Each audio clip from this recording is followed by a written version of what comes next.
আসসালামু আলাইকুম সুপ্রিয় একাদশ এবং দ্বাদশ শ্রেণীর শিক্ষার্থীবৃন্দ। আমি শামিমা ইয়াসমিন তোমাদেরকে স্বাগত জানাচ্ছি ইউটিউবের আমার দ্বিতীয় ভিডিও ক্লাসে। আর আজকে আমি তোমাদের সঙ্গে আলোচনা করতে যাচ্ছি মডিফায়ারের শ্রেণী বিন্যাস নিয়ে। তো শুরুতেই চলে যাই মডিফায়ারটা কি। আমরা প্রিভিয়াস লেসনে দেখেছিলাম মডিফায়ার আসলে কি।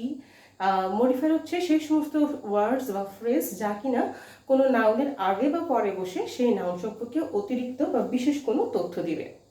তো এই মডিফায়ার আমাদের দু প্রকার, একটা হচ্ছে প্রি মডিফায়ার্স এবং আরেকটা হচ্ছে পোস্ট মডিফায়ার্স। তো আজকে পোস্ট মডিফায়ার সম্পর্কে হয়তো অতটা বিস্তারিত যেতে পারবো না, কিন্তু প্রি মডিফায়ার সম্পর্কে মোটামুটি একটা ধারণা দেওয়ার চেষ্টা করব। তো শুরুতেই আসি, প্রি মডিফায়ার্স এবং পোস্ট মডিফায়ার্স আসলে কারা। প্রি মানে আগে আর পোস্ট মানে পরে। প্রি মানে আগে, পোস্ট মানে পরে, মাঝে বোঝার সুবিধার্থে লিখলাম নাউন। তাহলে এখান থেকে পরিষ্কার হবে যে সমস্ত মডিফায়ার্স কোনো নাউনের আগে বসে তারা হচ্ছে প্রি মডিফায়ার্স, আর যে সমস্ত মডিফায়ার্স কোনো নাউনের পরে বসে তারা হচ্ছে পোস্ট মডিফায়ার্স। ক্লিয়ার? তাহলে কি ধারণা পেলাম?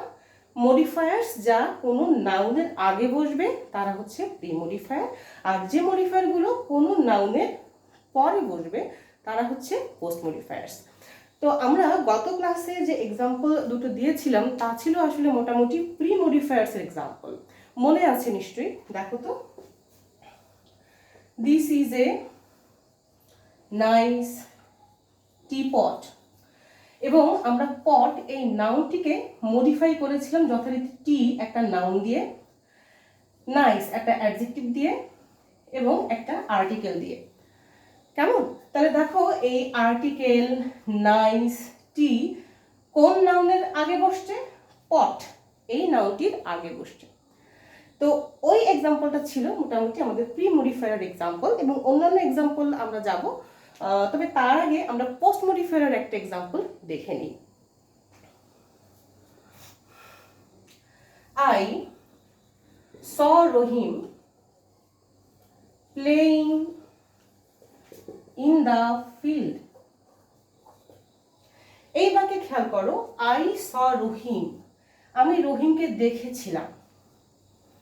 আমি যখনই বললাম যে আমি রহিমকে দেখেছিলাম, তখন স্বাভাবিকভাবে হয়তো কেউ আমাকে প্রশ্ন করে বলবে তাহলে রহিমকে আপনি দেখছেন, রহিম কি করতেছিল, এরকম একটা প্রশ্ন আসাটা স্বাভাবিক। তো সেক্ষেত্রে রহিম কি করছিল বা রহিমকে আমি কি করতে দেখেছিলাম বা তাকে আমি কোন অবস্থায় দেখেছিলাম, এটা আমাকে ব্যাখ্যা করতে আমি এটা ব্যবহার করতে পারি, প্লেয়িং ইন দ্য ফিল্ড।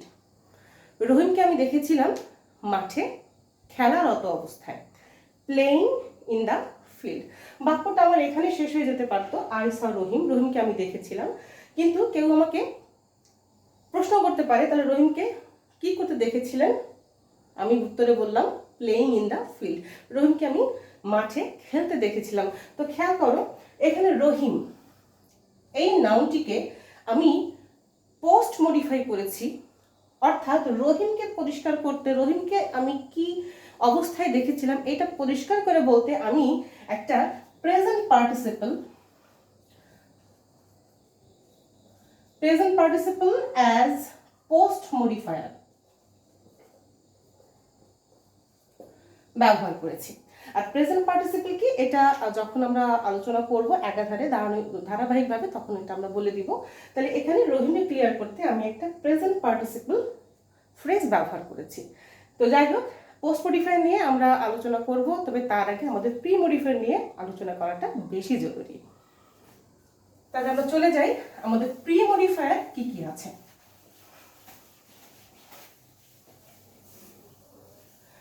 প্রথমেই আছে অ্যাডজেক্টিভ, আমাদের অ্যাডজেক্টিভ, অর্থাৎ অ্যাডজেক্টিভ প্রি মডিফায়ার হিসেবে বসে। আর বলেছিলাম যে অ্যাডজেক্টিভ মানে মডিফায়ার কিন্তু মূলত বাক্যে অ্যাডজেক্টিভের মতনই কাজ করে, তো স্বাভাবিকভাবেই অ্যাডজেক্টিভ চলেই আসবে মডিফায়ার হিসেবে। তাহলে অ্যাডজেক্টিভ আমরা জানি যে সমস্ত শব্দ কোনো ব্যক্তি বা বস্তুর দোষ গুণ অবস্থা সংকেত ইত্যাদি প্রকাশ করে সেগুলো হচ্ছে আমাদের অ্যাডজেক্টিভ। তাহলে একটা এক্সাম্পলে যাই, he is a brilliant student. এই বাক্যে দেখো স্টুডেন্ট এই নাউনটিকে মডিফাই করতে, প্রি মডিফাই করতে আমি একটা অ্যাডজেক্টিভ ব্রিলিয়ান্ট এনেছি। ঠিক আছে, আচ্ছা আর একটা এক্সাম্পল দিই।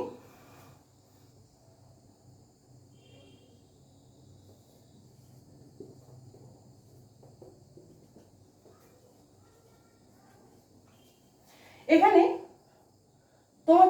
তোমাদের ব্যবহার করতে বলা হলো use an adjective to pre-modify the noun। সাধারণত আমাদের মডিফায়ার যে অংশটা আমাদের থাকবে প্রশ্নে, সেখানে কিন্তু বলে দেওয়া থাকবে যে আমাদের কোন বাক্যে ঠিক কোন মডিফায়ারটা ব্যবহার করতে হবে, প্রি মডিফায়ার ব্যবহার করতে হবে না পোস্ট মডিফায়ার ব্যবহার করতে হবে, এটা কিন্তু আমাদের বলে দেওয়া থাকবে। এটা আমাদের একটা সুবিধা। তো একটা সেন্টেন্স এখানে করে আমি দিলাম এবং আর একটা সেন্টেন্স এখানে আমি রেখে দিলাম কি বসাবো সেটা দেখার জন্য। তাহলে শি ইজ এ রাইটার, সে হয় একজন লেখিকা। এখানে আমাদের ক্লু দেওয়া আছে use an adjective two pre modify the noun. আমাদেরকে নাউনকে মডিফাই করতে একটা অ্যাডজেক্টিভ ব্যবহার করতে বলেছে। তাহলে দেখো রাইটার এখানে হচ্ছে আমাদের নাউন। এখন এই রাইটার নাউনটিকে আমাকে প্রি মডিফাই করতে হবে একটা অ্যাডজেক্টিভ ব্যবহার করে, বলে দেওয়া আছে। তাহলে এখানে আমরা কি লিখতে পারি? She is a good writer. যেহেতু আমাদেরকে অ্যাডজেক্টিভ লিখতে বলেছে, কাজেই যেটা ব্যবহার করব সেটা অবশ্যই হতে হবে একটা অ্যাডজেক্টিভ। এবং দেখো she is a good writer, সে হয় একজন ভালো লেখিকা। হয়ে গেল আমার। আচ্ছা দ্বিতীয় প্রি মডিফায়ারে চলে যাই।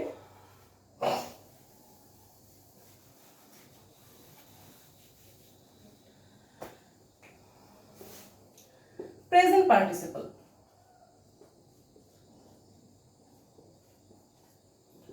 আচ্ছা প্রেজেন্ট পার্টিসিপল এটা প্রি মডিফায়ার হিসেবে ব্যবহৃত হয় এবং পরীক্ষাতে খুবই গুরুত্বপূর্ণ, অ্যাডজেক্টিভও খুব গুরুত্বপূর্ণ এসে থাকে পরীক্ষাতে আমাদের। তো প্রেজেন্ট পার্টিসিপলের গঠন হচ্ছে মূল ভার্ব প্লাস তার সাথে আমরা আইএনজি যোগ করব প্লাস এক্সটেনশন যদি আমাদের প্রয়োজন হয় তো। ঠিক আছে, তাহলে মূলত প্রেজেন্ট পার্টিসিপলটা কি হবে? মূল verb plus ING plus extension যদি আমাদের প্রয়োজন হয়, আদারওয়াইজ নয়। প্রেজেন্ট পার্টিসিপল হচ্ছে সেই সমস্ত সেই ভার্বের সেই ফর্ম যা কিনা একই সঙ্গে বাক্যে অ্যাডজেক্টিভের মতো কাজ করবে।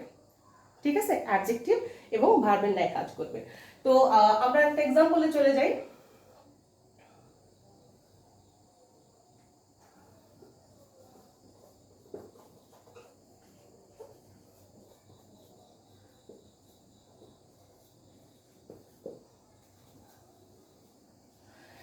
His teaching skill is good, তার শেখানোর দক্ষতা ভালো। তাহলে খেয়াল করো এখানে আমি যদি শুধুই লিখতাম হিজ স্কিল ইজ গুড, তার দক্ষতা হয় ভালো, তাহলে সেক্ষেত্রে একটা পাল্টা প্রশ্ন চলে আসবে, তাহলে তার কোন দক্ষতাটা ভালো, কোন দক্ষতার কথা এখানে বলা হয়েছে। ঠিক আছে, তো সেইটা পরিষ্কার করবার জন্য দেখো আমি এখানে দিয়ে দিলাম his teaching skill is good. এখন খেয়াল করো এই বাক্যের টিচিং মূল ভার্ব কি? টিচ, এর সাথে আইএনজি যোগ হলো, হয়ে গেল টিচিং। দেখো এই বাক্যে তার কি দক্ষতা? শেখানোর দক্ষতা।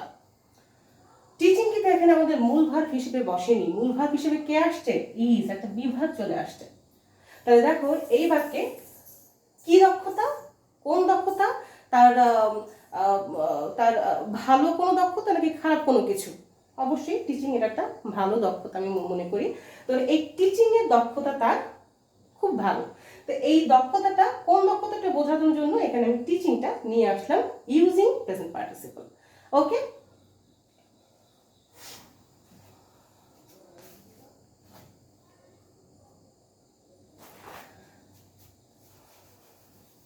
আর একটা এক্সাম্পল দিই দেখো।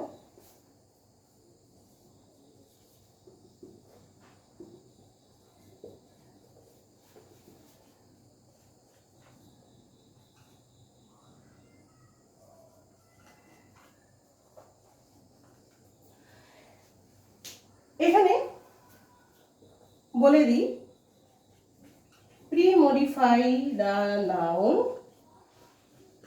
with a present participle। আচ্ছা, নিচের বাক্যটিতে খেয়াল করো, there is a glass in our common room।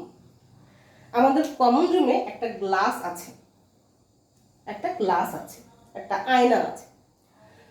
তো এখানে আমাকে এই গ্লাস, এই নাউনটিকে প্রি মডিফাই করতে বলেছে একটা প্রেজেন্ট পার্টিসিপল ব্যবহার করতে। এখন আয়নাকে সাধারণত আমরা মিরর বলি, তাই না? মিররও বলে থাকি, গ্লাসও বলে থাকি। তো এখানে আমাকে একটা প্রেজেন্ট পার্টিসিপল ব্যবহার করতে বলেছে যা কিনা গ্লাস এই নাউনটিকে প্রি মডিফাই করবে। তাহলে এক্ষেত্রে প্রেজেন্ট পার্টিসিপলের গঠনটা কি ছিল?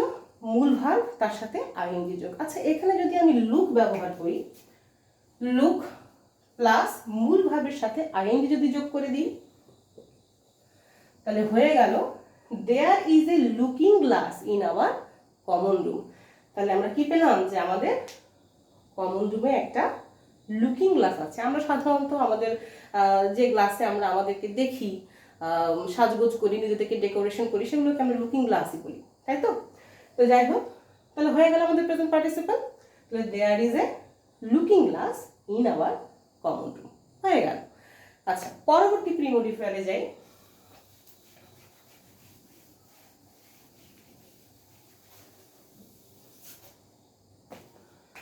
সেটা হলো পাস্ট পার্টিসিপল।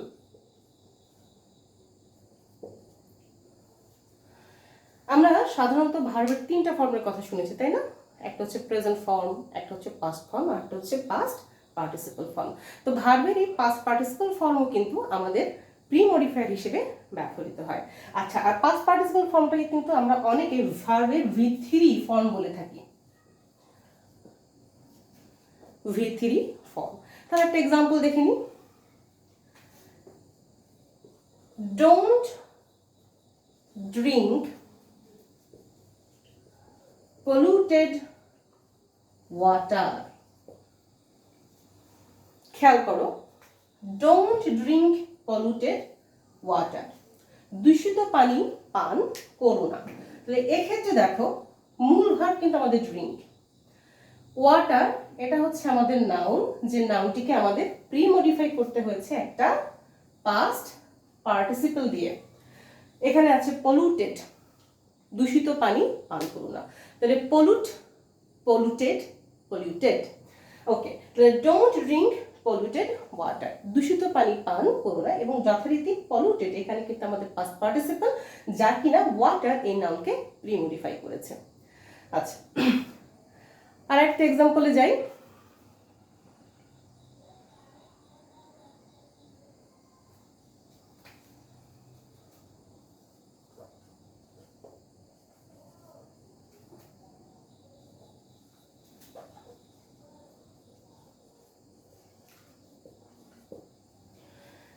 খেয়াল করো, show me the written notice, আমাকে লিখিত নোটিশটি দেখাও। Show me the written notice. খেয়াল করো, নোটিস এখানে হচ্ছে আমাদের নাউন, এবং এই নাউনটিকে প্রি মডিফাই করতে একটা পাস্ট পার্টিসিপল ব্যবহার করা হয়েছে রিটেন। রিটেন বলতে এখানে লিখিত নোটিস। নোটিসটা আমি দেখতে চেয়েছি, কিন্তু কি, কোন ধরনের নোটিস? একটা লিখিত নোটিস আমি দেখতে চেয়েছি। তাহলে show me the written notice, right, wrote, written. আশা করি ব্যাপারটা ক্লিয়ার তোমাদের কাছে। তাহলে show me the written notice, written কিন্তু এখানে আমাদের পাস্ট পার্টিসিপল, যা কিনা নোটিস এই নাউনটিকে প্রি মডিফাই করতে এখানে ব্যবহার করা হয়েছে। এরপরে চলে যাই আমাদের 4 নম্বর প্রি মডিফায়ারে। এক্ষেত্রে আমরা দেখব নাউন, noun as pre-modifier, অর্থাৎ নাউনও কিন্তু অন্য আরেকটা নাউনকে মডিফাই করতে ব্যবহৃত হয়। একটা নাউন অন্য আরেকটা নাউনকে মডিফাই করতে ব্যবহৃত হয়। এক্সাম্পল দেখি,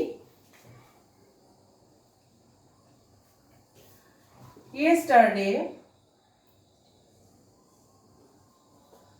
I bought a silk sari.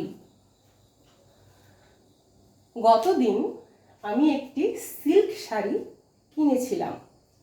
তাহলে খেয়াল করো, এই বাক্যে শাড়ি এটা একটা নাউন। এখন আমি কি ধরনের শাড়ি কিনছি? সিল্ক শাড়ি কিনছি। সিল্ক এটাও কিন্তু একটা নাউন, তাই না? সিল্ক এটা কিন্তু অ্যাডজেক্টিভ নয়, এক্ষেত্রে কিন্তু সিল্ক এটা কিন্তু একটা এক ধরনের শাড়ির নাম, তাই তো? এক ধরনের টাইপ অফ শাড়ি। যাই হোক, পরবর্তী এক্সাম্পল।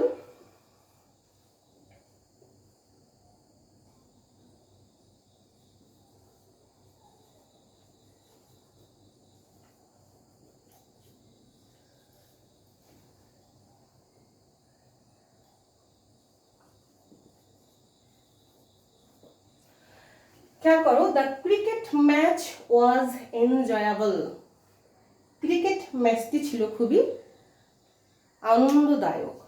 তাহলে খেয়াল করো, এই বাক্যে দি ম্যাচ এখানে আমরা বলতে পারতাম, কিন্তু আমরা কোন খেলার কথা বলছি, কোন ম্যাচটির কথা বলছি? ক্রিকেট ম্যাচের কথা বলছি।